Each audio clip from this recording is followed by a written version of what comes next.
to me, the mentality is a really simple one in the sense that the confidence comes from preparation. So when the game's on the line, I'm not asking myself to do something that I haven't done thousands of times before, right? So when I prepare, I know what I'm capable of doing, I know what I'm comfortable doing, and I know what I'm not comfortable doing. Right? And so in those moments, if it looks like I'm ice cold or not nervous, it's because I've done it thousands of times before. So what's one more time? Right? So that leads me to talk about a lot of this Kobe tour this year in Asia is we reiterate the Mamba mentality. Can you talk a little bit about what the Mamba mentality is? Because that's something that's been developing over, I don't want to say 20 years, it's been developing for 35 years, right? Since you were a little kid, that Mamba mentality, because you didn't start working when you got to the NBA. You started working when you were at Lower Merion, when you were in Italy, when you were 5, when you were playing Nerf basketball, right? So talk about the development of the Mamba mentality, the pillars, the 5 pillars of this Mamba mentality, and then we'll kind of break it down. Well, I mean, overall, the idea is a very simple one, and the Mamba mentality simply means trying to be the best version of yourself. That's what the mentality means. It means every day, you're trying to become better. And it's a constant quest. It's an infinite quest.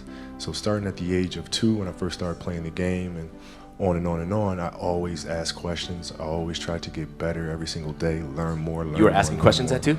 Oh, dude, I was asking questions all the time. You'd be surprised. Like some people, like my kids at 2 could do a lot of things. Mm-hmm. Right? At 2, I could dribble a basketball. I could shoot a basketball on the Nerf hoop at the house, and I would go to practice with my father. I would observe my father. I'd sit and watch games with him. And was he your first coach? Yeah, I mean, I guess you could say that. A lot of things I learned by being around the game. Mm-hmm. Right? So by the age of 6, I was already strategizing versus other 6-year-olds. The age of 6, I figured out 6-year-olds couldn't dribble with their left hand. And so I said, okay. A lot of 12-year-olds can't dribble with their left. Well, yeah, hand. would imagine 6. So when I was playing these 6-year-old kids, I would make them dribble with their left because I knew they couldn't. And so they dribble off their foot. I'd pick it up, lay it up. Do it again. Dribble off foot, pick it up, lay it up. So at 6 years old, I had 63 points. And and I remember my dad. So your 6-year-old self could beat your 38-year-old self because you only scored 60 in the last game. Yeah, no, but I can dribble with my left though, so that's a problem. But yeah, I mean, listen, I just constantly looked for things to learn from, and very observant. When you talk about this love, when does it develop? Did you like it when you were 5, or is it something that kind of gradually? I was 2. I was born, and I was born to play basketball. You know what I mean? And I played a lot of different sports, but nothing brought me the sense of peace and of escape, that the game of basketball did. Is it an escape when you get on the court? Is that your zen time, your solitude time? Yeah. Even though it's a teamwork game? Yeah, when I need that escape, it's there for me, right? When I need a friend, it's there for me. When I need to vent and don't dunk and the Mamba comes it's out. It's there, So the game is absolutely everything for me. Mm-hmm. When we talk about trying to get kids to be passionate, I don't think your situation is the norm. Not every kid knows their passion at 2 or 5, right? Mm-hmm. How do kids find that passion then? Well, right? I think as parents you embraced it right away too. I mean, I think as parents we try to put them in different things, try to expose them to as many things as possible, and then see if there's one thing that connects with them. Because if it does, you don't have to tell them to do it. Whether it's writing or painting or drawing. If they have that passion, you don't have to tell them. They'll go off and do it because it's just fun. They'd rather do that than anything else. So, but as parents, it's our job to just expose them to as many things as possible and see which one they gravitate to the most. It's interesting because you talk about kids, right? Originally we were talking about you. Now you're talking about your kids and their passions. Do you kind of feel that passion for them and say, hey, let's go play some basketball or volleyball or let's go swimming? Yeah, we expose them to all kinds of. I mean, they play a lot of different sports. They do a lot of things creatively, in writing and things like that, and designing, and you just sit back and you just watch which one they move to, and then it's our responsibility as parents to try to set them up for success as much as we possibly can. Do you want them to play basketball? I want them to find whatever it is that they're passionate about. Like whatever they feel like their purpose is, then that's what I want them to do. Do they love basketball though? Your girls? So my youngest one, she does. Uh-huh. She wants to play, and she wants me to teach her how to play this summer. And our eldest is really into volleyball. Uh-huh. So but we'll see. Passions tend to change. So you're gonna get into volleyball now? Well, yeah. I mean, my sister was a great volleyball player, so we have a teacher in the family. Is there one moment where you can say it defined your passion for basketball? Is there a story or moment when you said, "Yeah, that was it. That was like when I felt really passionate"? No, it doesn't. It never leaves. It never leaves. Like the game is just a part of me. So it never leaves. Even now that I'm retired, everything that I've learned from the game of basketball, I've carried it over into life. Like basketball's helped me be a better person, a better friend, a better father. Well, because there's life lessons that are within the game, like communication, like unselfishness, like attention to detail, and empathy and compassion. Like all those things are in the game. And as an athlete, if we are aware of those things, it helps us become better human beings. And you can apply that toward your post basketball days, your retirement, into your business world, your future ventures. Sure. I mean, you can apply. I was applying that even while I was playing, just in life outside of the game, and even more so now. In building a business and all these things. The kind of culture you want to have. All those things are directly learned from the game of basketball for me. Next up is the next pillar: be obsessive. Obsessive. That's I think a lot of people equate that with you. Kobe is obsessive in a lot of things. Yeah. We've been doing this for 8 years now, Asia tour. I've been with you for a long way. The one moment that stands out of we've done, I don't know how many done. We've done 800 events. The one time was 4 a.m. We went out to practice at 4 a.m. And that was your idea to do it. But then all these Nike people are like, no, let's not do that. And then you're like, let's do it at 4 a.m. So you got security, you got brand marketing, sports marketing going, no, let's not do it. You're like, let's do it. Because that's your obsessiveness, right? I mean, to me, it just makes complete sense. Not to us. But I don't, like, okay, so. See, all right. Usually, I'm sleeping at 4 a.m. Yeah. You're working out.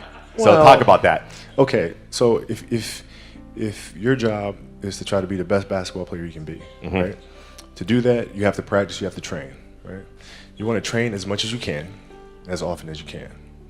So if you get up at 10 in the morning, train at 11, right? 12, say 12, train at 12, train for 2 hours, 12 to 2. You have to let your body recover. So you eat, recover, whatever. You get back out, you train, start training again at 6. Train from 6 to 8, right? And now you go home, you shower, you eat dinner, you go to bed, you wake up, you do it again, right? Those are 2 sessions. Right? Now imagine you wake up at 3, you train at 4. You go 4 to 6, come home, breakfast, relax, blah, blah, blah. Now you're back at it again, 9 to 11, right? You relax, and now all of a sudden you're back at it again, 2 to 4, and now you're back at it again, 7 to 9. Look how much more training I have done by simply starting at 4, right? And so now you do that, and as the years go on, the separation that you have with your competitors and your peers just grows larger and larger and larger and larger and larger. And by year 5 or 6, doesn't matter what kind of work they do in the summer, they're never going to catch up because they're 5 years behind. Right? So it makes sense to get up and start your day early because you can get more work in. Is that genetic? Or is that something you ingrained and trained yourself? No, it was Who taught you that? For me, it was just common sense. Like I can if I start earlier, I can train more hours, and I know the other guys aren't doing it because I know what their training schedule is, right? So I know if I do this consistently over time, the gap's just going to widen and widen and widen and widen and widen, and they won't be able to get that back. Mm-hmm. So to me, it was just common sense and like thinking, how can I get an advantage? Oh, start earlier. Yeah, let's do that. When did you start doing that? Man, like high school. My first class in high school was 7:45. I used to get to the gym around 5 a.m. and I'd play before school. Mm-hmm. And then school would start. Who's playing with you at 5 a.m.? My coach. So my coach would show up and we'd do all these basketball drills. Mm-hmm. Right? So just you and your coach? Just me and my coach. And sometimes it would just be me and the janitor, and who's still there today. And then I play at lunchtime. That guy should get a medal. I hooked him up with a few things. But I play during lunch and then practice after, and then go home, do my schoolwork, and then watch a bunch of game film and games on TV and study film. Was that the only thing you've been obsessed about, basketball? Well, until recently, yeah. Basketball had dominated, my entire life for more than 30 years. When I brought it up, like, where do you? Is it genetic, or you just learned it? I mean, how did that idea even come up? Because that's obviously a pillar of Mamba mentality, the obsessiveness. This is just like you said. I'm gonna get up at 4. Everybody's get up at 6. If everybody's gonna get up at 4, I'm gonna get up at 2. Right. Right. How do you develop that, or where do you learn that from? Well, I think it's just it's just a matter of what's important to you, and what's important to you for whatever reason. I felt like I didn't feel good about myself if I wasn't doing everything I could to be the best version of myself. If I felt like I left anything on the table, it would eat away at me. I wouldn't be able to look myself in the mirror. Right? So the reason why I can retire now and be completely comfortable about it, because I know that I've done everything I could to be the best basketball player I could be. And so that's where it comes from for me. You can't leave any stone unturned. But the important thing to understand is you can't shortchange yourself. Like you're not cheating anybody but yourself. Right? I mean, you're tired. You're literally this far away from the line. Why would you not go that extra to touch the line? Right? So if I let him get away with that, right, all of a sudden he starts maybe a cheat something over here, right? Not give his best over here, not give his best over here.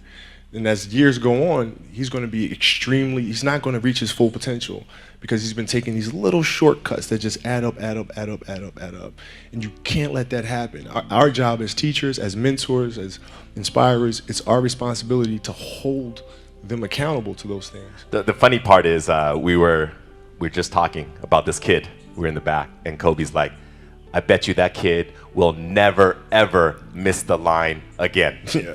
It's not going to happen. It's not going to happen. Because of that one moment. Yeah. So that's you being obsessive, but teaching obsessiveness, because that's what you got to be, right? You have to be obsessive to get to that level in everything you do.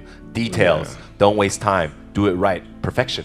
Yeah, I mean, it's really simple. It's like whatever you're doing at that moment is what you're doing at that moment.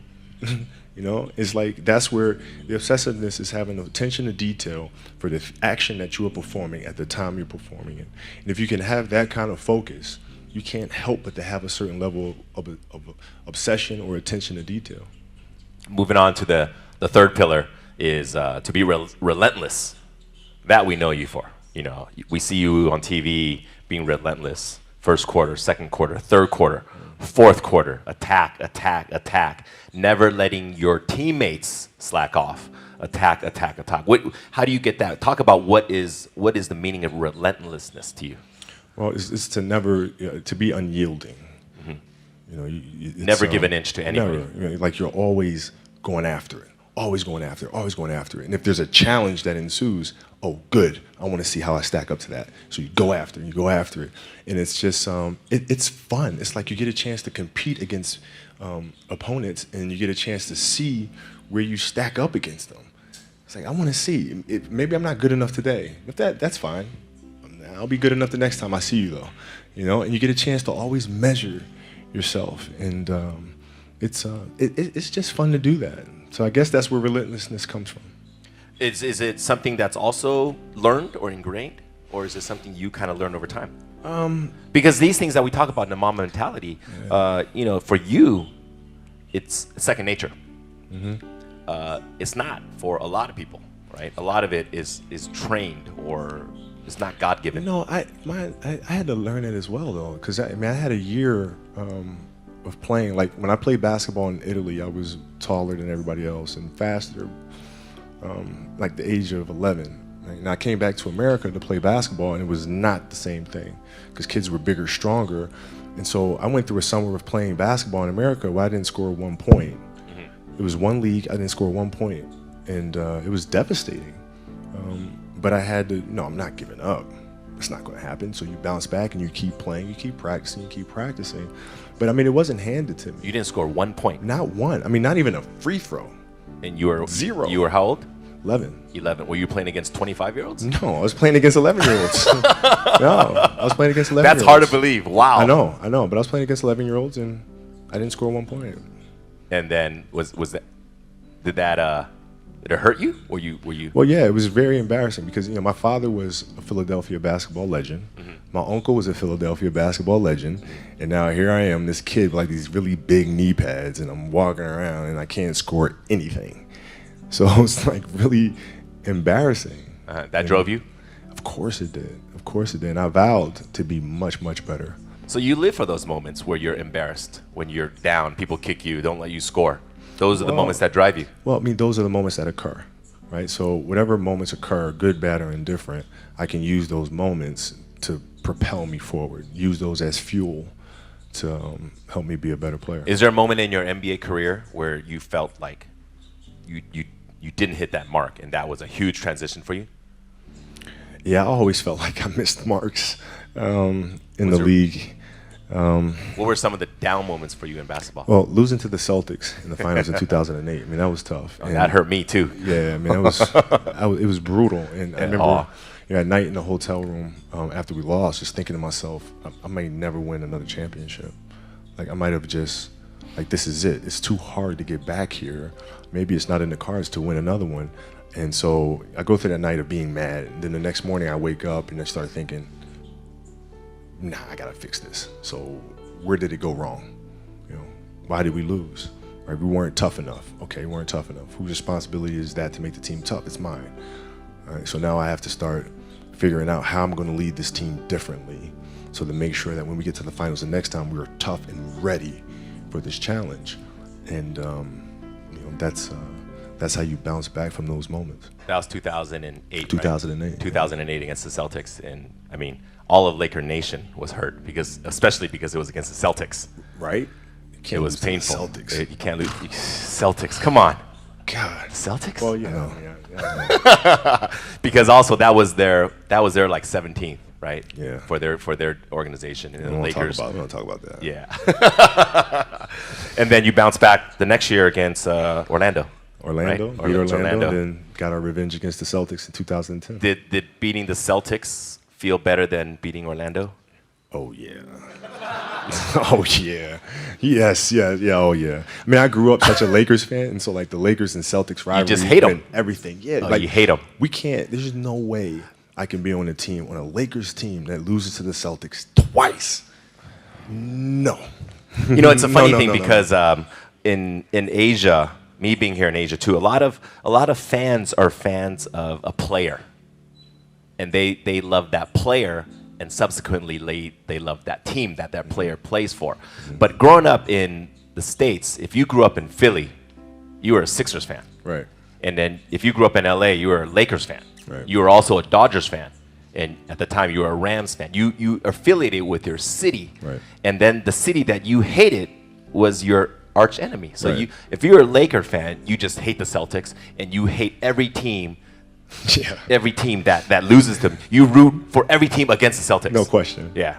The Yeah. enemy of my enemy is my friend. Yeah. You just want to see them do bad. Yeah, just do bad. And then if you were a Dodger fan, you just want to see the Giants lose, right? Right. So Right. It's not necessarily good karma, but yeah, it's not. But when you lost to the Celtics and you beat them again, that moment, that's relentless because you coming back, and you had to come back and beat them on their court. Can't give up. And then was that a big moment for you beating the Celtics? It was huge, because I've seen us as a team grow so much from 2008. Powell, Lamar, all our guys, like how much we have grown since the last time we faced this team, and I couldn't be any more proud of them. It wasn't even about me. It was about sitting back and watching us as a group, and we just accomplished this amazing thing, and now we can all enjoy it together. So, moving on to the next pillar is to be resilient. I remember this time last year you came and we did a premiere for a movie you did, Muse, and a big part of that movie was talking about your injury and coming back to be resilient. Take us back to that day against Phoenix, right? When you injured your Achilles. It's Golden State. Oh, it's Yeah, Golden it was hard, man, because the Achilles injury is the worst injury for an athlete. It's like the worst. It's like the kiss of death. And when I ruptured my Achilles, I knew what happened. I knew the severity of the injury, and I didn't know if I was going to come back from it. Yeah, in the locker room, you were crying. Yeah, I mean, I didn't, like, this is it. Like, my career could be over right now. So How do you get back from that? Because, you know, when you talk about injuries, you know, people sprain their ankles, dislocate your fingers, but Achilles, Yeah. you know, people don't come back from that. Well- Athletes don't come back from that to the level they were before. Yeah. How do you get that resilience? How do you fight that? Well, what I did is, I went home and I was just really angry. And Angry? I was angry. I was mad. I was angry. I worked so hard for us to get to the playoffs and to have a chance to win another championship, and then this happened. So I had a lot of anger. And then from the anger, then I was sad. And then you start feeling bad for yourself. And then you say, all right, okay, I'm done being a baby. Okay, what am I going to do now? Because I can't sit here and give up. That's not an option. So now what? How Okay. long was the cycle from this anger? This is one night. One night. This is one night. It's one night. It was Because like, you started writing in the middle of the night, right? You wrote that. You wrote that. And then it was, okay, what are we going to do? So it was one night. But then then you start. It's a process. You look at process. Mm-hmm. What am I going to do? What can I control? Surgery. We'll do the surgery. Come out of the surgery, recover. From there, physical therapy. Okay, physical therapy, piece by piece by piece by piece by piece. Start running, back on the court. And so I broke things down into sections and said, okay, I'm going to focus on resting right now. This is it. I'm going to focus on moving my toes and then walking. And then, so you look at every challenge at every step. And that's how you're able to be resilient and come back from these things. Because for your field in sports, injuries often happen, right? And to come back, but for most everyday people, it's something that they can't fathom because they don't have that type of resistance that they have to face, right? So how do they come back from it? Because sometimes people fail in their fields and their jobs or at school. Young kids, you don't have a good test score, you don't make the basketball team, or they have these disappointments. What is your advice to young kids to face this adversity? How do you persevere? Well, if you... Because you have that chemical makeup to fight through it.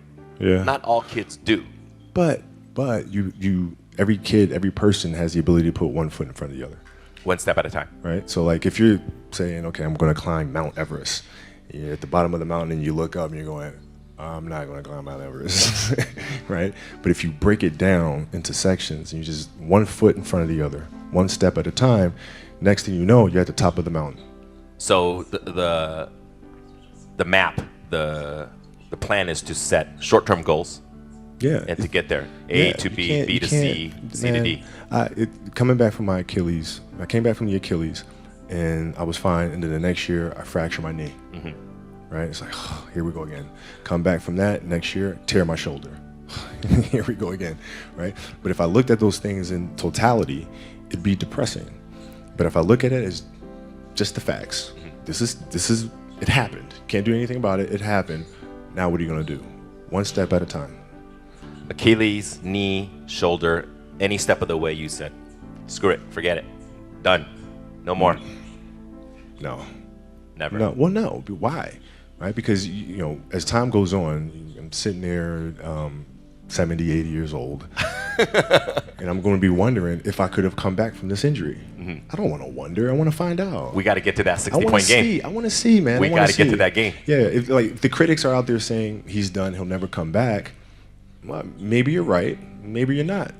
But let's find out. We got to get there. We Yeah. got to get there. Last one, to be fearless.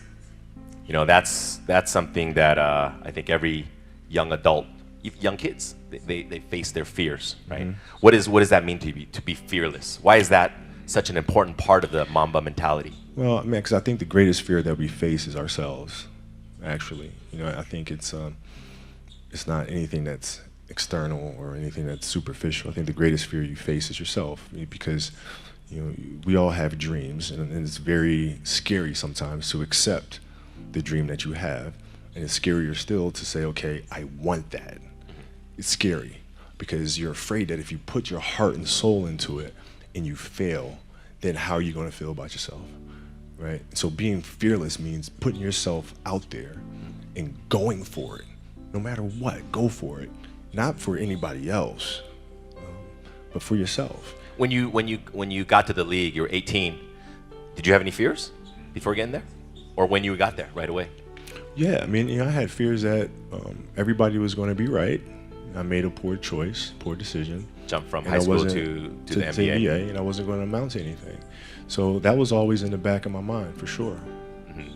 And then, so out of these 5 pillars, which one do you think comes first? Being passionate, being fearless, relentless, resilient, or they just come together? This funny thing is, like, we created these separate pillars, but the reality is it's all one thing, because it all comes from within.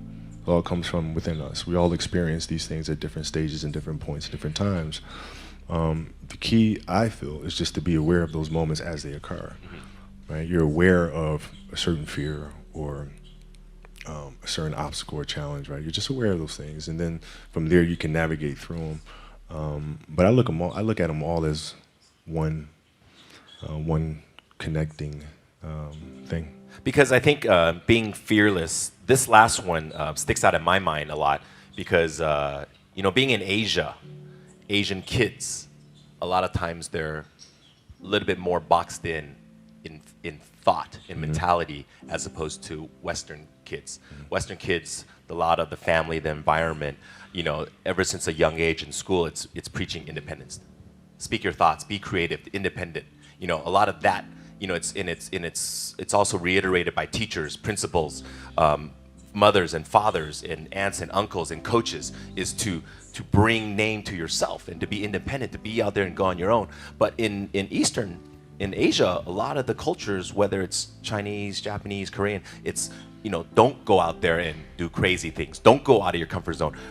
Make your family proud. Don't bring other people attention. Just do your thing, do it well, but don't bring attention. And I think a lot of kids are fearful of going out of this box, right? Is there advice for these kids? Because a lot of times it's a cultural difference. Sure. Right? How do they put themselves out there when? I think, listen, it's very simple. You have to dance beautifully in the box that you are comfortable dancing in, right? So, like, everybody's box is different. My box was to be extremely ambitious within the sport of basketball. Your box is different than mine, right? Every kid here has their own box, but it doesn't mean that your box isn't as beautiful as mine, right? Everybody has their own. It's your job to try to perfect it and make it as beautiful of a canvas as you can make it.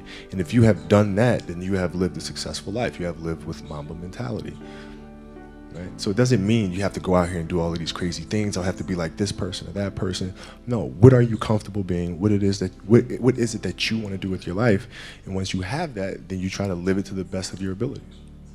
So, growing up in Italy and then moving on to Philadelphia and then to LA, obviously you talk about this box, right? So is that box constantly changing? Are you trying to get out of your comfort zone even when you were, first year in the NBA and then 10th year in the NBA and then even this year? Does that box, this metaphorical box you talk about, does that change? No, I never looked at it as like I'm just going to, try something completely crazy or like just go out of my box sort of thing.